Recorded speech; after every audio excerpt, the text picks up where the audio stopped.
Stock market trading ఈ మాటలు వింటే చాలు సామాన్యులు లక్షాధికారులు అయిపోవచ్చని కలలు కంటున్నారు. జనం ఆశను పెట్టుబడిగా మార్చుకున్న కేటుగాలు కోట్లకు కోట్లు కొల్లగొడుతున్నారు. తాజాగా విశాఖపట్నంలో మరో భారీ ఆన్లైన్ ట్రేడింగ్ మోసం వెలుగులోకి వచ్చింది. అధిక లాభాల ఆశ చూపి సుమారు 6.5 కోట్ల రూపాయల వరకు వసూలు చేసి ఐపీ పెట్టిన ఘరానా మోసం ఇప్పుడు నగరంలో సంచలనంగా మారింది.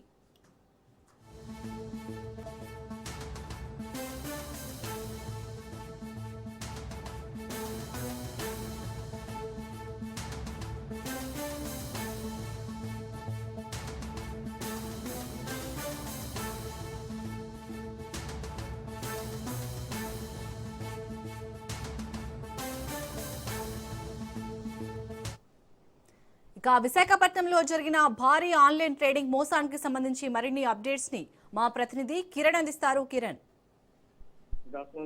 ఏదైతే విశాఖపట్నంలో స్టాక్ మార్కెట్ లో ట్రేడింగ్ పేరుతోటి భారీ ఎత్తున మోసాలకు పాల్పడుతున్న పరిస్థితి నెలకొంది.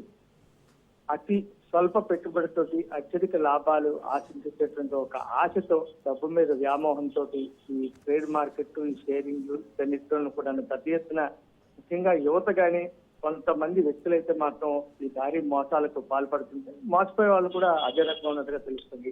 ముఖ్యంగా మనం చూసుకున్నట్టయితే ఈ రోజు విశాఖపట్నంలో దాదాపు 6.5 కోట్ల రూపాయల మేర ఈ ట్రేడింగ్ బిజినెస్ లో పబ్లిక్ సొమ్మును పెట్టుబడిగా పెట్టి ఆ డబ్బుతో పూర్తిగా ఉడాయించే పరిస్థితి నేపథ్యంలో పోలీసులు అనూహ్యంగా నేరస్తులను కూడా అదుపులోకి తీసుకున్నారు. దీనికి సంబంధించి మన దగ్గర ప్రాథమిక సమాచారాన్ని బట్టి ఇదైతే సింహాచలం ప్రాంతంలోని వర్షిని అపార్ట్మెంట్ లో ఉన్నటువంటి ఏ బ్లాక్ ఫ్లాట్ నెంబర్ 110 లో ఉన్నటువంటి వ్యక్తులు ప్రధానంగా సూర్యనారాయణమూర్తి, అదేవిధంగా నడిమింటి భగవత్ నివేదు, అదేవిధంగా సూర్యనారాయణమూర్తి భార్య త్రిపుర సుందరి, గాయత్రి గగన గాయత్రి పేరు. వీళ్ళు నలుగురు కూడాను వాళ్ళ బంధువర్గం కానీ వాళ్ళకు తెలిసినటువంటి వ్యక్తుల నుంచి కూడాను మీరు డబ్బులు మాకు ఇస్తే మేము ట్రేడింగ్ లో పెట్టి బిజినెస్ చేస్తాము, స్టాక్ మార్కెట్ లో లాభాలు వస్తాయి, వచ్చిన దాంట్లో 50% మీకు వాటా ఇస్తామని చెప్పి ఆశ చూపించినట్టు చాలా మంది వ్యక్తులు వీళ్ళ మాటలు నమ్మి ఈ ట్రేడింగ్ బిజినెస్ లో పెట్టుబడి పెట్టడానికి ముందుకు వచ్చారు. ఈ నేపథ్యంలోనే వీళ్ళు ట్రేడింగ్ బిజినెస్ చేస్తూ స్టాక్ మార్కెట్ ప్రధానంగా మనం చూసుకున్నట్టయితే రోజువారీ ట్రేడింగ్ సంబంధించి మనం చూసుకున్నట్టయితే ప్రధానంగా రిలయన్స్ కంపెనీలు కానీ, అదేవిధంగా టీసీఎస్ కానీ, ఇన్ఫోసిస్ కానీ ఇవన్నీ కూడాను డైలీ స్టాక్ మార్కెట్ ట్రేడింగ్ చేస్తూ ఉంటాయి.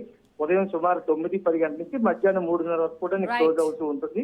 దీనికి సంబంధించి విషయాన్ని దాదాపుగా వీళ్ళందరినీ కూడా అరెస్ట్ చేసినట్టుగా ప్రాథమిక దర్యాప్తులో మనకు తెలిసిన విషయాలు. Right, thank you Kiran.